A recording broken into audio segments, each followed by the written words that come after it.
Magandang araw po ulit and welcome to another video. And in this video, pag-usapan natin is all about Intel and AMD, kung ano-ano yung kanilang mga latest offering na diniscuss nila dun sa CES event na nangyari nitong January. So by the way, this is a yearly event na kung saan all technology products is showcasing kung ano yung mga items na in-offer nila for the next months, no? Kung ano yung mga naka-line up on their product lines, upgrades, announcements. So, yun yung mga items na dinidiscuss dito sa CES. But, specifically for this one, pag-usapan natin is all about Intel and AMD, which is normally the top processors when it comes to desktop processing. So, there are a lot of updates na minention ni Intel and AMD with this event, such as yung video cards, yung kanilang platform technology, yung kanilang interfaces, yung processors, both laptops and desktop processing, and any exciting feature software updates about this one. Pero let's just focus on the processors. Okay, which is, alam naman natin, processor is very important whenever you're deciding kung anong PC build yung gagawin ninyo. So to discuss further details, let's switch on to our desktop, and I prepared some information, I prepared some comparison kung ano-ano yung mga differences at kung ano-ano yung features na sinabi nila about their processors. Okay? Moving here on our desktop, so simulan natin dun sa mobile processors, which is yung offering ng both companies for laptop computers. So for Intel, we have this 12th Gen Intel Core Mobile na nilagay natin dito sa kaliwang side. And then for AMD, they announced the AMD Ryzen 6000 series. So what's in it? Ano yung meron dun sa both mobile processors na ito? So let's try to have the information. So let's start with the cores. So basically, 12th Gen mobile processing, they adopted yung sinimulan nila, or they adopted the feature that they introduced on the desktop processors, which are the E-cores and P-cores. And still, these E-cores and P-cores are managed by yung Intel threading technology. So from the mobile offerings, we have 8 E-cores and 6 performance cores. So overall, we have 12 cores and 20 threads available if you are about to choose an Intel core-based na laptop. And then for Ryzen 6000 series, they still have this 8-core and 16 threads. So when it comes to the cores, so still Intel has a very good offering when introducing more threads upon their processors. Okay, so moving on into the clock speed. So from the Intel, merong yung E-core has a frequency of 1.8 gigahertz up to 3.8 gigahertz. So base clock is 1.8, but if it requires more processing, it can go up to 3.8 gigahertz. And for the performance core, it has 2.5 up to 5 gigahertz na clock speed. Samantalang on our Ryzen 6000 series, meron naman silang 3.3 gigahertz, and the same thing, it can go as high as 5 gigahertz. So when it comes to the clock speed, so both chipset is already offering the 5 gigahertz na clock speed, which is for the past years, medyo mahirap i-achieve itong speed na to, but nowadays, with the advancement of the technologies, na gagawa na ng paraan, or hindi na imposible, no, na ma-reach ng mga processors na to itong ganitong klaseng clock speed. Okay, and then moving on to its cache. So for the 12th Gen series, it has 24 MB cache, while the Ryzen 6000 series has 16 MB naman na cache. And then for the TDP, which is yung power delivery nung both processors.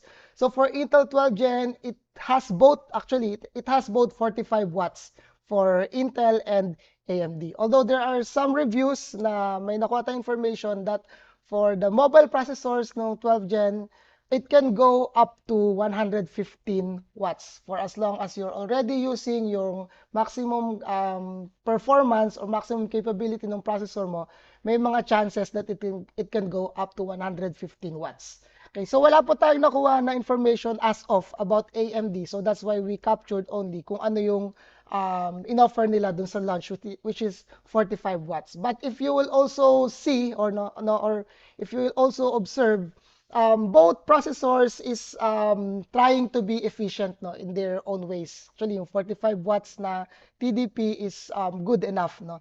So aside from this information that we have gathered, so Intel Core mobile processors also has a 28% improvement when it comes to 1080p gaming performance. At the same time, it also has a 44% improvement for if you are about to use naman yung content creation. So video editing or other professional tasks. So meron kang magigain na 44% improvement. So again, that's according to or that's based on their comparison with the previous generations nung Intel Core na mobile processors. So it also has several offerings pagdating dun sa laptop. So meron tayong H series which is designed for the enthusiast.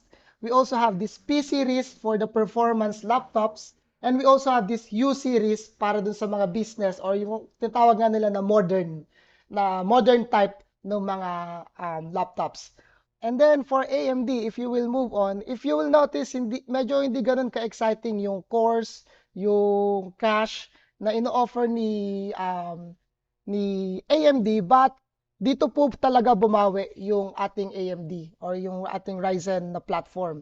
So with the introduction of Ryzen 6000 series, it is now using the Zen 3 Plus architecture. So what's with Zen 3 Plus improvement? So unang-una po ron is yung RDNA 2, which is yung ginamit nila for their graphics card, which really gives an AMD a boost when it comes to GPU performance. So Ryzen 5000 series, kagaya ng ginagamit natin na desktop processor, it is using yung Vega for their graphics. But with the introduction of RDNA 2, it changes everything when it comes to gaming performance or yung delivery ng ating mga GPUs. So RDNA 2 has 12 compute units. It also has a 2.4 gigahertz na processing speed ng ating GPU, and it also has the ray tracing by default enabled. So that's totally, for me, that's the total game changer about this Ryzen 6000 mobile series. And then aside from that, Zen 3 Plus architecture already moves to 6 nanometer chipset na build. So coming from 7 nanometers from Zen 3 architecture, and then Zen 3 Plus, they are now using the 6 nanometer architecture, which is smaller, efficient, and hopefully it has more processing performance. Okay, so another thing about this one, yung features na minention with that clip, is that it also has, if you will also observe, it also has the 5 gigahertz na boost speed, which is with all of the processor offerings ni AMD, so far this is the fastest Ryzen na processor. Okay? And then comparing also it to the previous generation, it has 1.3 faster processing compared to 5000 series, and it has 2 times faster graphics. So malaking-malaki po yung difference ng Vega graphics jumping into RDNA 2 graphics.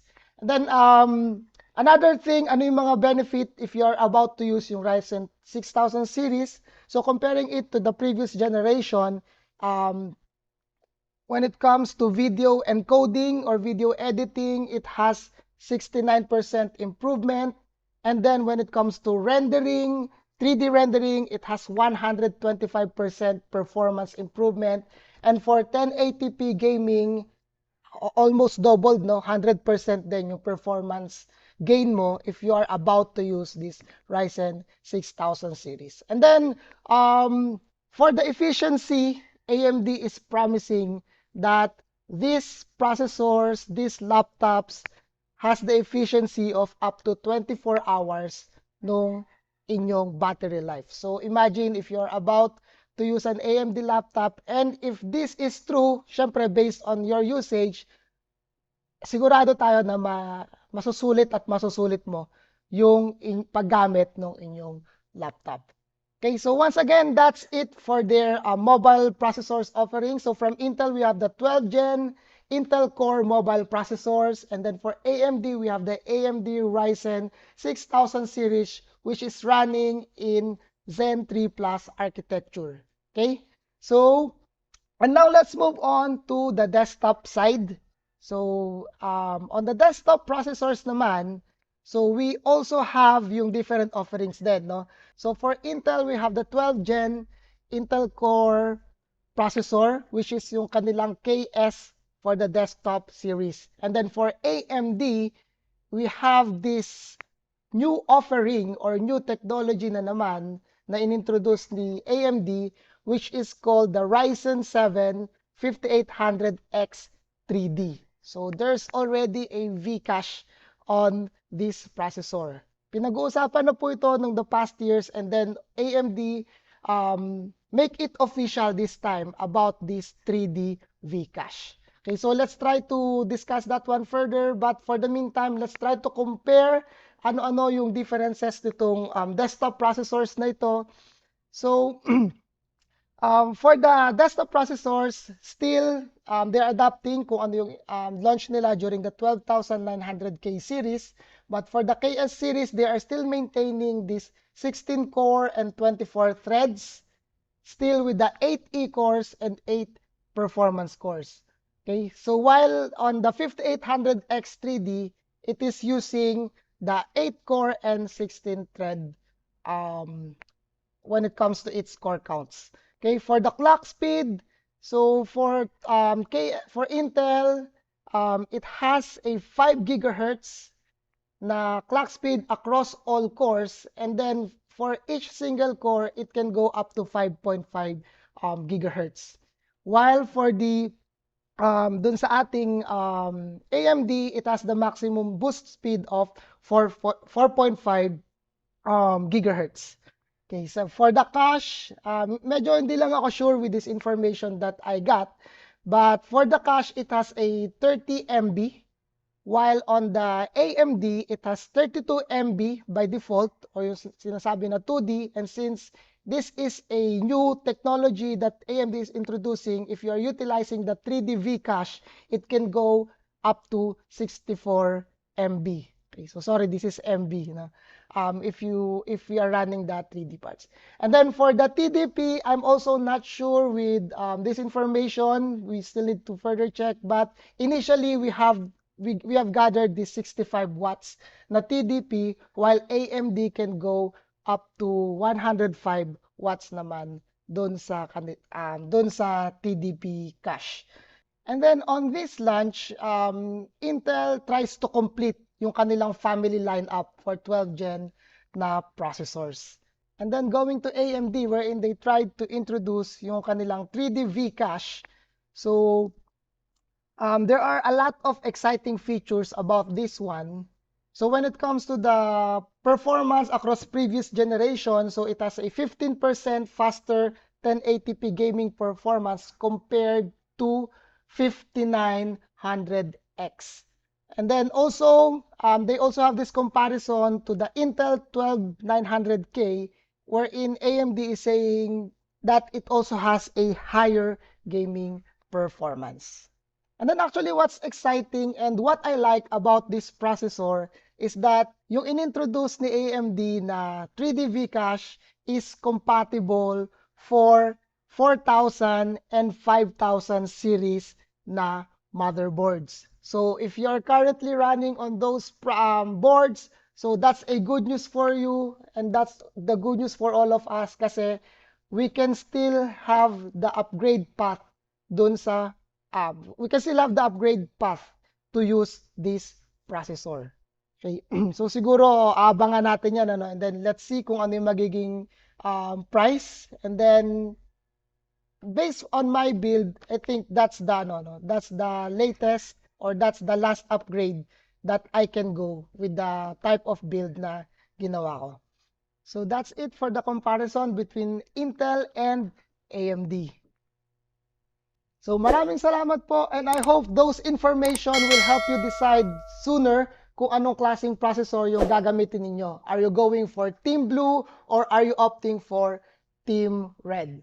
So once again, if you're still not subscribed, you may subscribe to this channel, and you can also place in the comment section kung meron kang other clarifications or kung meron akong na-miss sa tingin ninyo na information or other topics which might interest you about these two processors. Just let me know in that comment section. Maraming salamat po, and I hope meron ulit tayong bagong natutunan in this video. Thank you and God bless.